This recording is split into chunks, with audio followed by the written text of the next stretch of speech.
Hello and welcome. We're so delighted that you could join us today for a very special discussion of a White House initiative on the Talent Pipeline Challenge, as well as the 120-day Cyber Apprenticeship Sprint. I'm delighted to be joined today by colleagues Harin, Contractor, and Dan Maslowski, who I will introduce shortly. Here at NPower, over the past decade, we have been focused on training thousands of young adults from underserved communities, as well as veterans, in a range of tech skills, industry-recognized certifications, and connecting them to good career track tech jobs.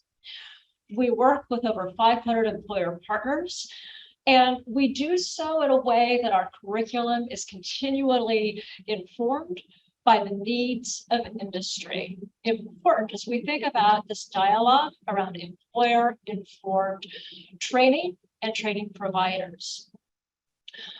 What we are best at is working at that intersection of recognizing the urgency of the labor shortage, the needs of our corporate partners, and also at the same time, the needs for so many in our communities who are looking for a pathway to economic mobility, who are motivated, who are talented, and just need to have the right opportunity.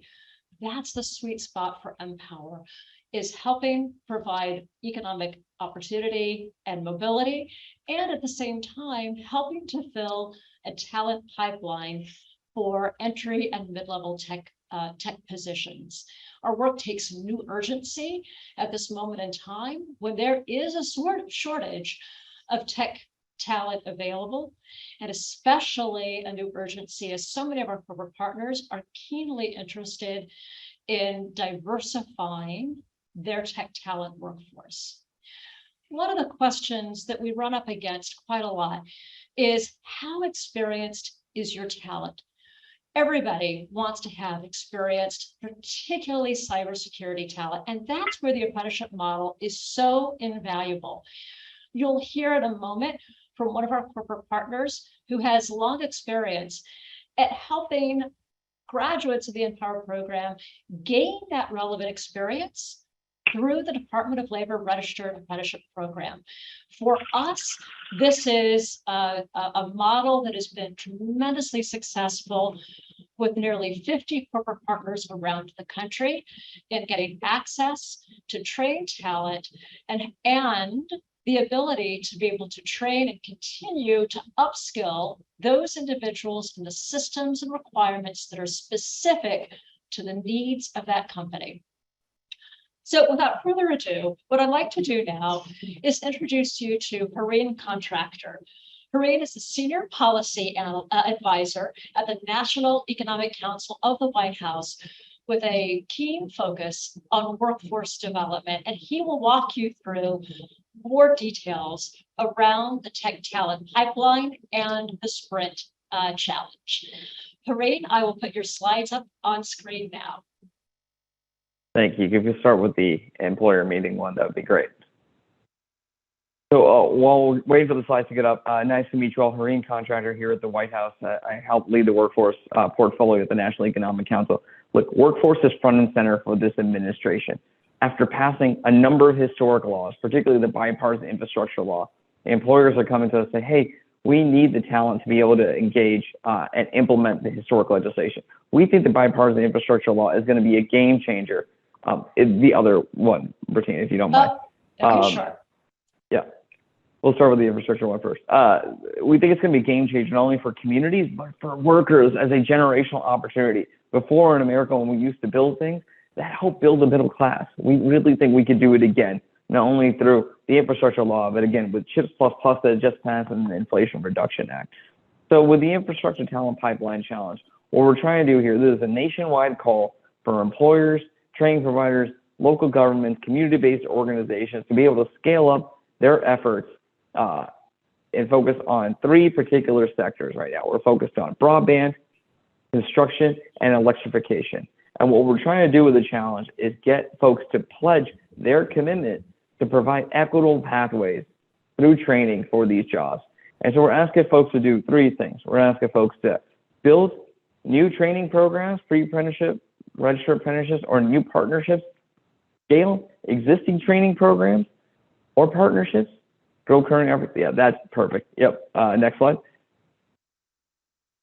Great. And then 3, what we like to call support or expand equitable pathways, provide those valuable, critical supportive services we know that are really vital to get folks into and through training. So next slide. So what we're working on in the administration to identify where funding is an eligible use of funds through our bipartisan infrastructure law. So we think there's about $800 million to $1 billion of funding in the infrastructure bill that could go to workforce training. At the end of this challenge, we will put out additional information on the specific grants where you all could work with partners to gain access to additional training funding. We're also working with state and local governments on additional opportunities that they can use, whether it's their American Rescue Plan funds or other funds to support funding for infrastructure. Funding, interesting enough, in the infrastructure law, there is training for cybersecurity as well, and we'll make that more available hopefully by the end of this challenge. One thing we want to emphasize, though, is as you talk to your state and local partners, I know this is very tech focused, but if you do have folks to do trade skills, also tech trade skills, there is opportunities through the highway funding, that funding through your state partners. We have lifted the cap on how much highway funds can go to training. It used to be 0.5%. There's no cap now. So there's a great new way to provide funding for new trade skill generation. And those funds are flexible, just like the American Rescue Plan funds are flexible. So another opportunity to push on your state and local government to use those flexible funding to support your workforce. Next slide. So here's the call to action. We want you all to kind of step up as employers and training providers to commit to this challenge. The challenge is going to run through the first 2 weeks of September, where then they'll end our phase 1. So again, through phase 1, we're asking folks to commit and pledge. Hopefully, my friends at NPower will put the survey link in the chat box for you all to sign up. But again, we want you to sign up and commit to either launching new efforts, scaling efforts, or enter in these critical sector-based partnerships where employers pull together their resources, work with community-based groups, work with local training providers and state and local government to support a pool of talent that will support an entire region for your particular sector. Again, we're asking training providers to do the same at community-based groups, again, scale their efforts, and then identify that pool of talent for employers. Because employers are coming to us in ways they haven't, where they're like, I am ready in this tight labor market to invest in workforce in ways I haven't in the last few decades. I just don't know where to go. And I think that's partly where you all can actually help step up and be those partners. And that takes me to phase 2. If you go to the next slide, again, those are state local governance is not as applicable to this audience, but the next slide. Phase 1 will end in the middle of September.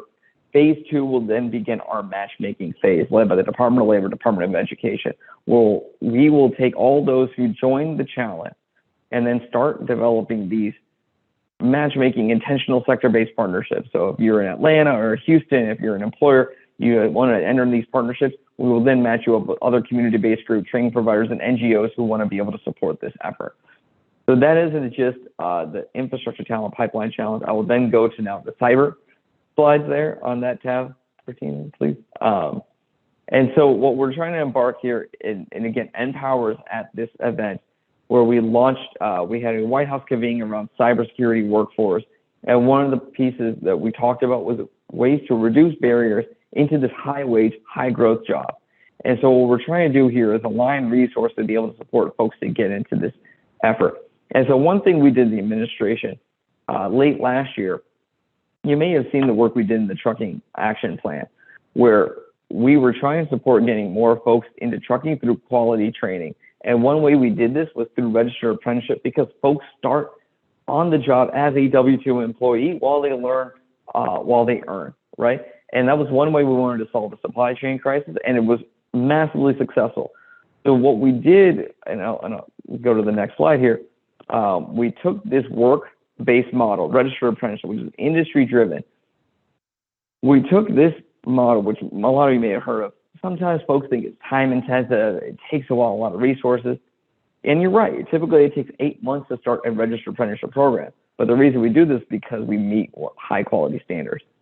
What we are doing now if you are a certified registered apprenticeship intermediary, like NPower is in cybersecurity, if you want to start a registered apprenticeship program, work it through an intermediary, we will take the time to start a registered apprenticeship down from 8 months to as little as 2 days. Think about that. 2 days. You can get your talent in the door within a week if you are ready to go working with intermediary like NPower. So next slide.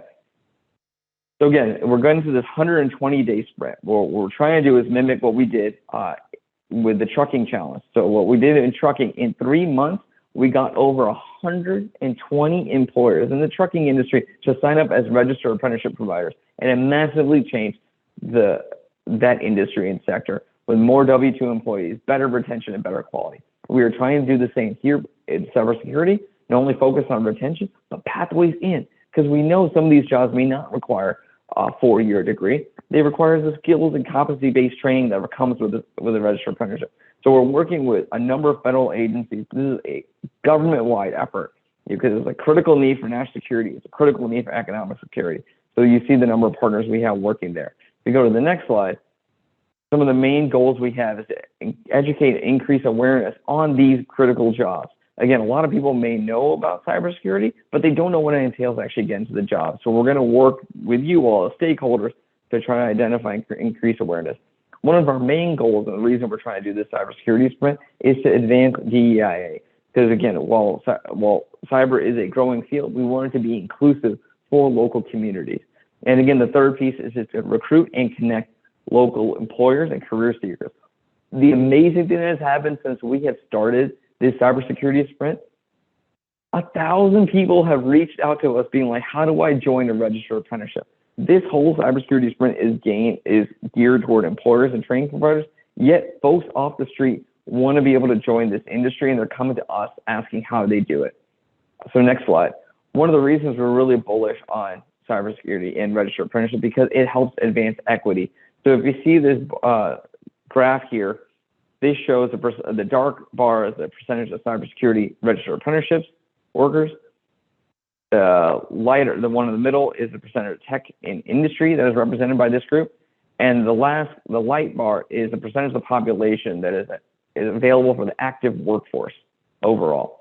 And so you see, we have a lot more work to do with women to get into registered apprenticeships, particularly for cybersecurity. But if you look at the other groups, it is a great way to advance Black and brown folks to get into these jobs. So next slide. Even more so compared to all the overall registered apprenticeships, cyber registered apprenticeships is one of the best ways to advance equity and diversity, as you see here. It is overwhelmingly with people of color who want to succeed and get through this effort. So next slide. We have a number of different resources to support this. We can send this again. Those are links that are in those graphs. Hopefully, I can send to NPower. They can put it into the chat here in a few minutes while Dan is talking. But again, we want to provide resources for you all to learn more how to join this effort. Again, happy to take any questions. We're really bullish on this. But again, the experts here, Dan's going to talk about why it's been so great for Citi.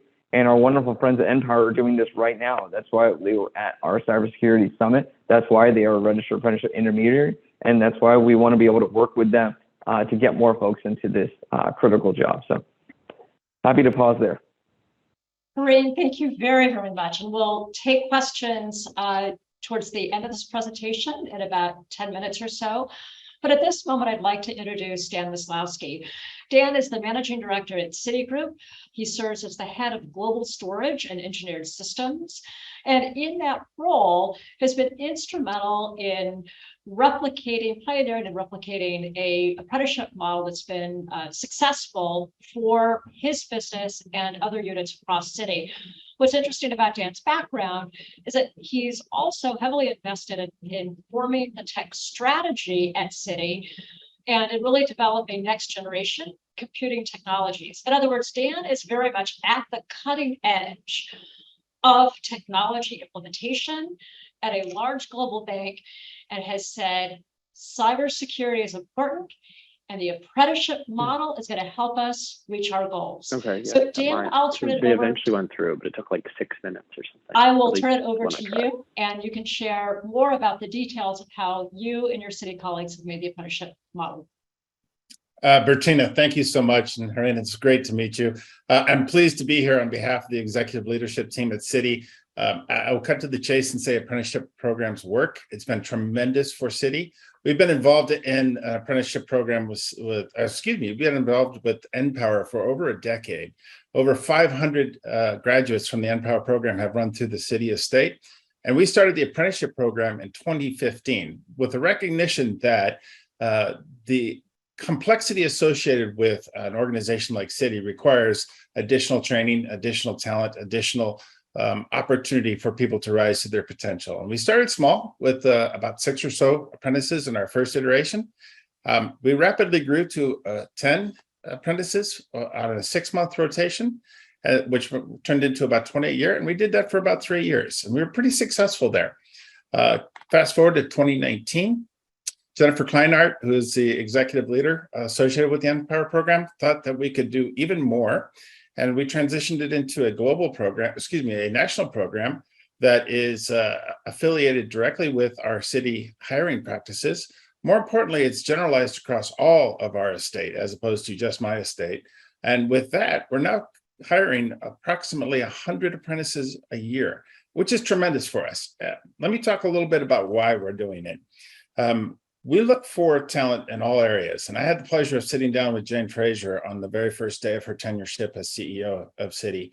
And the first thing she said was that she needed us to think about inclusivity. We needed to broaden our horizons to make sure that we were able to capture talent from all walks of life, because Citi is a global bank and we serve all walks of life. And we need talent that comes from different and varied backgrounds, which is a perfect affiliation with our NPower program.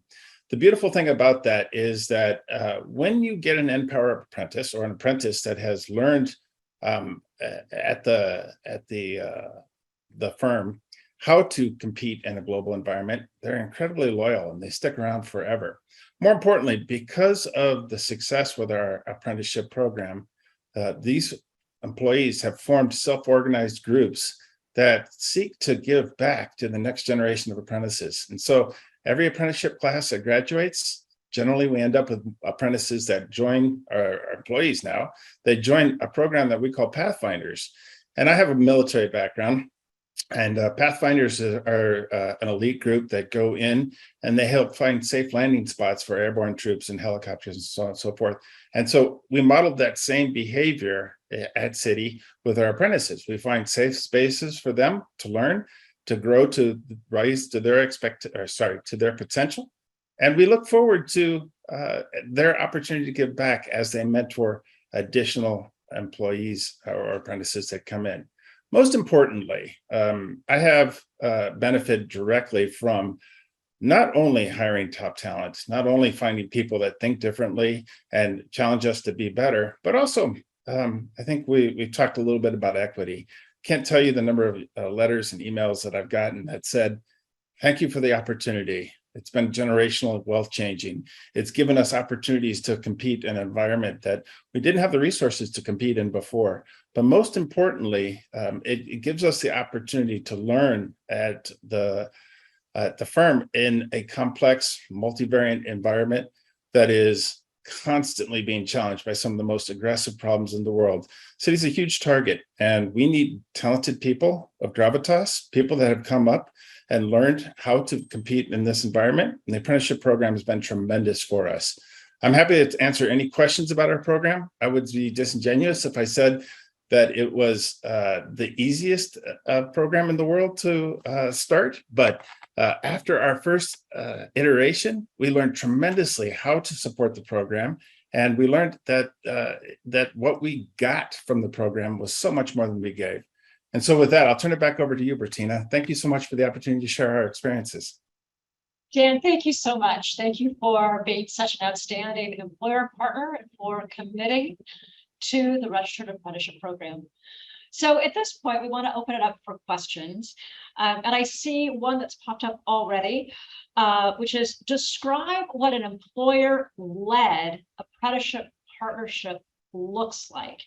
And I think that phrase employer-led is really important. And, I think one of the comments I might make from the NPower perspective is that for us, while the training component of the apprenticeship program is very rigorous and has a prescribed curriculum attached to it, we also recognize that we need to ensure that we continually update and complement that curriculum to ensure that it is updated on a regular basis to meet the needs of our employer partners.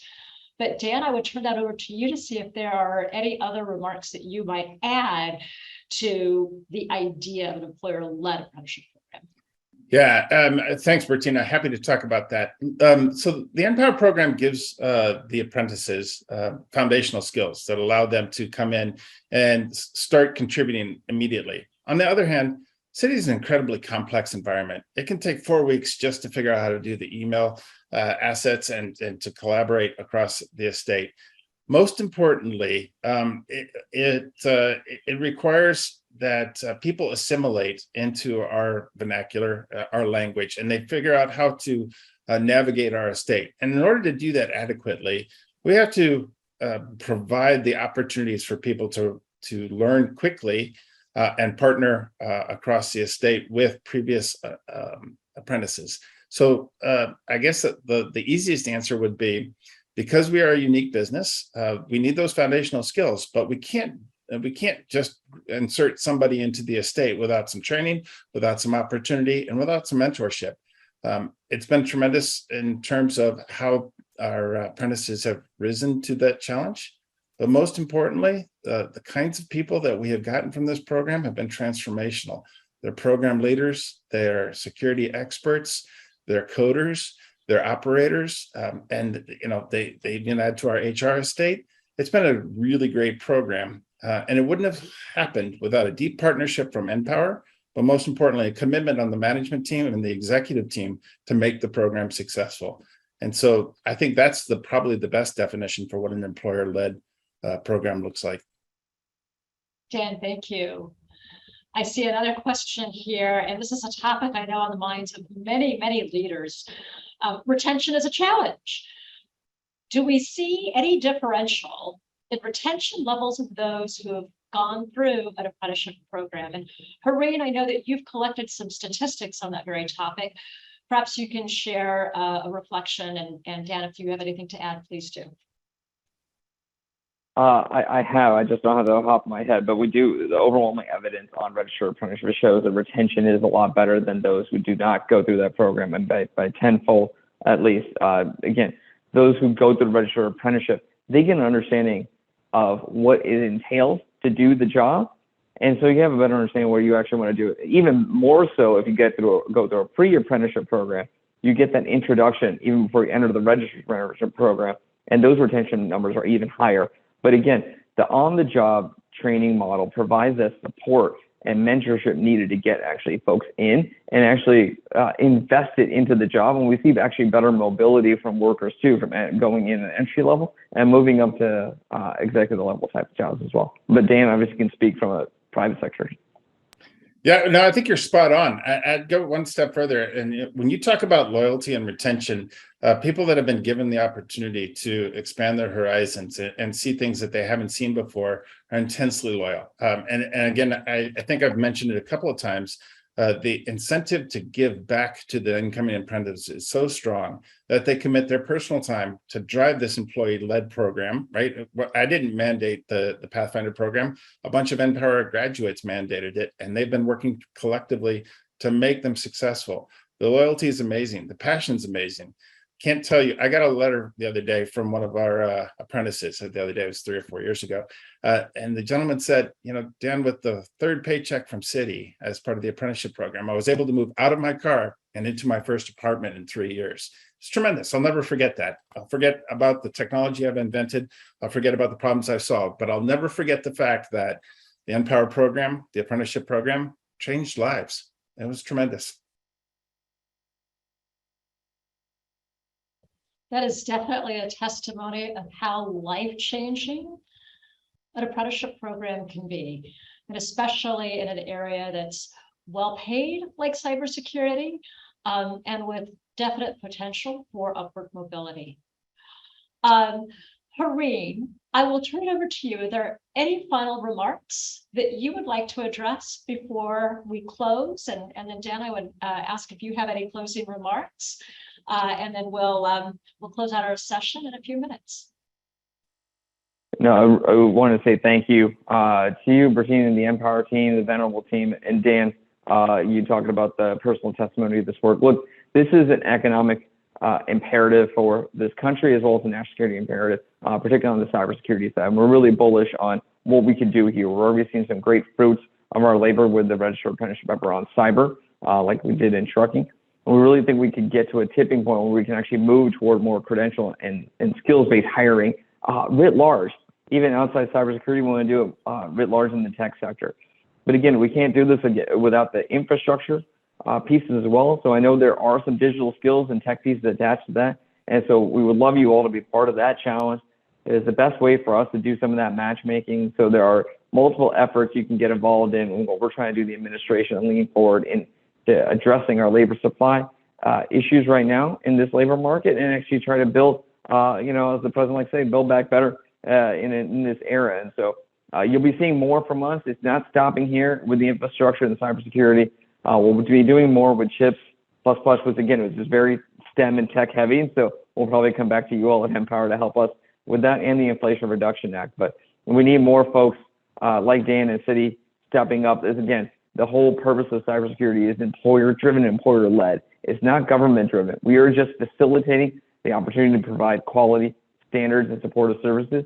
But again, this is how we get employers involved to build out a more quality and robust system. Thanks.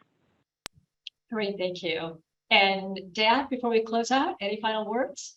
Yeah, just a couple. First of all, Bertina, thank you so much for your leadership and your partnership. You've been a tremendous mentor. You've changed lives, well over 500 at Citi alone, plus all the other apprentices and interns that you provided to our community. I can't tell you how grateful I am and how inspirational it is to work with a program like yours. I will say this too, NPower graduates work in our cybersecurity community. They work with our operations teams. They work in finance, strategy, product management, risk controls. They're program managers, they're bankers, they're operators, leaders, and teachers, and they're mentors, and they care deeply about each other and Citi. They have a unique set of experiences and life lessons. They enable us to see the world from a different viewpoint. They help us to react to a world that is complex, fast-changing, and exceptionally challenging. We get a tremendous amount from our apprentices. We have learned from them, and they have augmented our workforce. I can't tell you how pleased I am to be part of it. And again, heartfelt congratulations to Bertina and the NPower team for changing lives and giving us a more qualified and better workforce. Thank you very much. Thank you, Dan. Thanks to you and to Harin. I want to thank all of our guests today. I have to say, Dan, your remarks are just a reminder of the power of diversity of thought, because I know the individuals that you bring onto your apprenticeship program represent multiple backgrounds, ways of approaching a problem, and thinking about the world. And I would just say to all of our guests, it's rare when we come across a program like tech apprenticeships that solve so many problems, that help with economic mobility, that help skill up individuals in need and desiring of opportunity, and importantly, fill a talent gap that we know persists across industry in every sector of this economy. It is definitely a proverbial win-win-win. And oh, by the way, it also has bipartisan support. This is something that I would encourage all of our listeners today to explore, to follow the link that is in the chat, or just go to apprenticeship.gov and learn more. Thank you so much for your time and your interest, and please don't hesitate to email us questions afterwards. Thank you again.